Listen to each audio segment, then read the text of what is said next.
Jerome Powell and the Fed says that Trump policies are leading to higher inflation and maybe higher unemployment. Folks, it is very clear to me after the Fed rate decision yesterday, the press conference, the Fed statement, that the Fed is going to be on hold probably for quite a while. The Fed has been remarkably clear that they see the tariffs, i.e., Trump policies, as a threat to the economy, both in higher prices and probably more significantly lower growth and higher unemployment. To which President Trump came out this morning and called Jerome Powell a fool for not cutting rates. I will highlight to you that just this morning, the Bank of England, yes, the Bank of England cut interest rates in a surprise move, indicating that tariffs are going to endanger economic growth. So we are seeing central banks around the world get ahead of this and cut, but not the Federal Reserve. Again, the Federal Reserve, as I've said quite regularly, I believe is making a strategic error. I believe they are looking at the threat of tariffs and the one-time price increases as upside in inflation, which it certainly is, as indicated by Ken Griffin. Ken Griffin correctly says that tariffs are a painful regressive tax hitting the working class American the hardest. It is just like a sales tax. Tariffs are a regressive tax, as is inflation. We have talked about that together for 4 or 5 years, the dirty nature of inflation. However, as Ken Griffin says, it's a sales tax. And what I think the Fed is missing, and thus far, I think early data indicates we're right, is the American consumer is choosing not to participate. There was clearly some pull forward of demand, some clearly get ahead of tariffs. But as we are looking at more recent data, folks are pulling back. So again, I think the real risk of tariffs X the initial shock will be deflation. And I think the Fed is missing it. I don't think the Fed even acknowledged that deflation is a potential risk of these tariffs staying in place for long term. So it is going to be, it's going to get messy. The Fed has clearly stuck to, we're going to look at the data, look at the rear view mirror. We are not going to look out the windshield.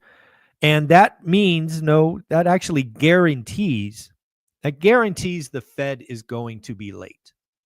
It guarantees that the Fed is going to be reactive. And every time in my adult life when the Fed is reactive, they have to be aggressive and cut more in response to their policy error. So again, the Fed is not in a hurry to cut. We do get 9 Fed speeches tomorrow. I think it's 9. It might be 8.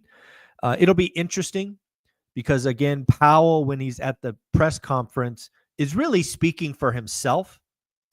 So it'll be interesting if we start to see the Fed break apart, where we see some people talk about deflation or not. This is a big deal. Again, if the Fed messes this up, it could get pretty messy. We have gotten some data that I actually expected and, again, called out on this channel. When the tariffs went into effect on new automobiles, I told you the next day, watch used cars. Used cars would go up, much like the pandemic. When we had all those supply chain shocks and new cars couldn't be produced at the same rates, used cars went up. Guess what just happened? Cox Automotive's used vehicle value index spiked 4.9% year on year and up 2.7% month on month. Again, I do not think this is going to change anytime soon. Again, you're going to see used cars catch a bid or rise in value. Don't know if you saw this or you're invested in Google, but apparently a comment from Eddie Q, who is an Apple search chief, said that AI search engines to replace standard search engines in the near term. Thought that was interesting. Jerome, a lot of quotes from Jerome Powell. We'll go through those now. Jerome Powell, there are cases in which rate cuts would not be appropriate this year. As you know, folks, I've been calling for quite a while now, no cuts in 2025. Jerome Powell is once again highlighting that is a real possibility. It is a real possibility that the Fed is on hold all year. Next, no rate cut to blunt any tariff impact. Again, the Fed is not going to cut because of Trump's tariff policy. Unlike we just heard from the Bank of England, the Bank of England did cut. They did cut this morning because of tariffs. Powell also said link between sentiment data and spending data is weak. What does that mean? This is really the understanding of soft data versus hard data. Hard data, again, in the Fed world is looking at the rearview mirror. It looks at what actually happened. Sentiment data is soft data. It is feelings. It is looking out the windshield. We have seen a deep and dark change in sentiment data. We have yet to see that roll through the hard data. I think it is absolutely coming. We just had a one-time event change/reward consumer behavior to pull forward demand, i.e. buy it now, save money. That's what consumers thought. Powell also said, my gut tells me that uncertainty is extremely high. Oh, that's cute, Jerome. That's cute. We won't make progress on our goals this year if tariffs stay where they are. Folks, that should be market moving. That's basically telling you inflation is still a problem and we're not cutting. This again is important, right? There's a lot of people. I think the market right now expects 2.5 cuts. Last week it was 4, then it was 3, now it's 2.5. Jerome Powell is telling you time and time again that 0 cuts are a real possibility in 2025. Lastly, Powell says cost of waiting is fairly low. They have no urgency. They don't see anything in the hard data that gets them nervous. They think their policy today is moderately restrictive, so they have optionality. It is very interesting to look at.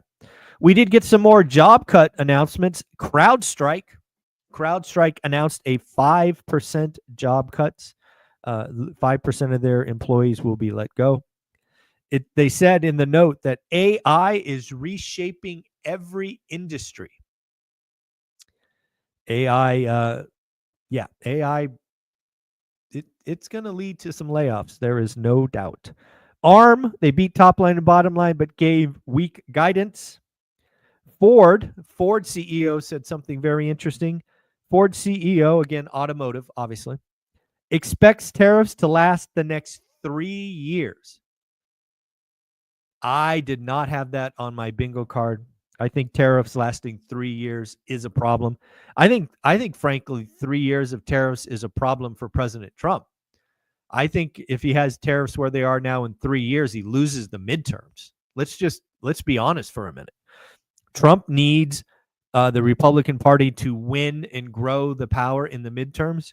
And if we're still fighting these tariff uncertainty 3 years from now, he lost the midterms, in my opinion. I think he knows that.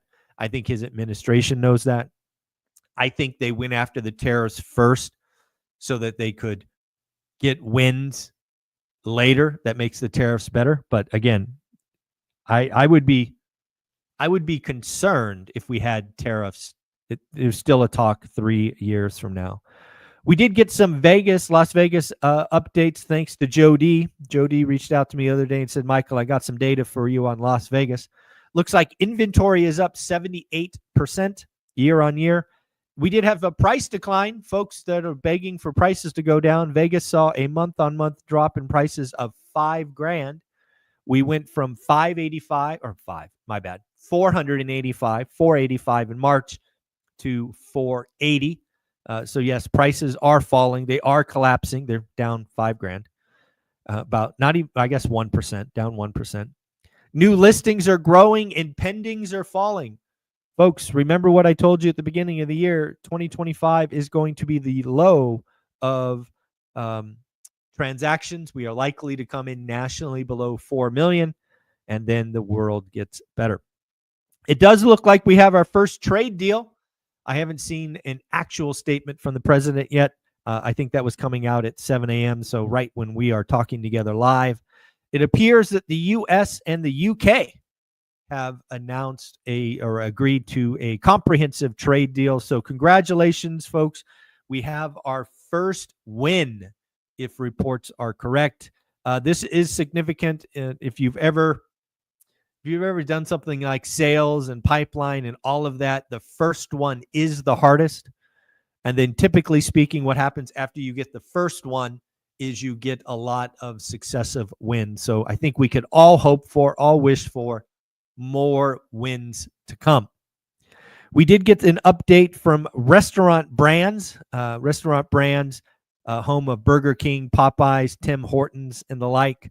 They too missed top line and bottom line. They too saw same-store sales fall at Burger King, Popeyes, and Tim Hortons.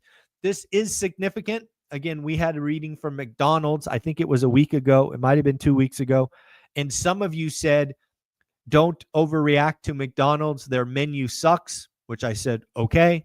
Well, guess what? Now we've got Burger King, Popeyes, and Tim Hortons also reporting same-store sales down year on year. So again, what does that mean?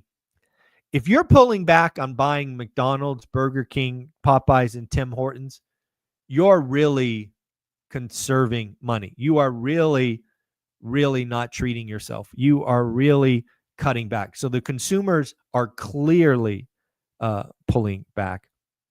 I want to congratulate 2 people for joining school in the last 24 hours. I want to congratulate James and I'm going to say Kanisha. I actually want to read to you something that Kanisha said in her when she introduced herself to the school community. This is exactly why you, yes, you, should join school, in my opinion. Went on to say that the beginning investor here, stepping out on faith. To be honest, I just need to be around folks that actually help others. I do not need another download, another YouTube video, or another upsell. Just some real help as I commit to adding value as well. Folks, that's what we're trying to put together inside school. It's now 360 plus folks, all going the same direction, all with the go-giver mindset. No sales in there. In fact, if you get to level 2 and level 3, you unlock thousands of dollars in education as a free bonus for being an active participant. And again, it's real easy to get to level 2 and level 3. So I would tell you, you're in the right place. You're going to be likely overwhelmed with welcomes and all of that. So if you're looking to get around a community of people looking to truly help versus another download, another video, another upsell, join school. You won't regret it. Don't know if you saw Bitcoin, if you're into the crypto world, but Bitcoin's approaching 100K again. I think it touched 99,800 earlier today, which I thought was interesting. Last thing to highlight that I saw this morning, and I hope this is false. I hope this is fake news, but my fear is it's real.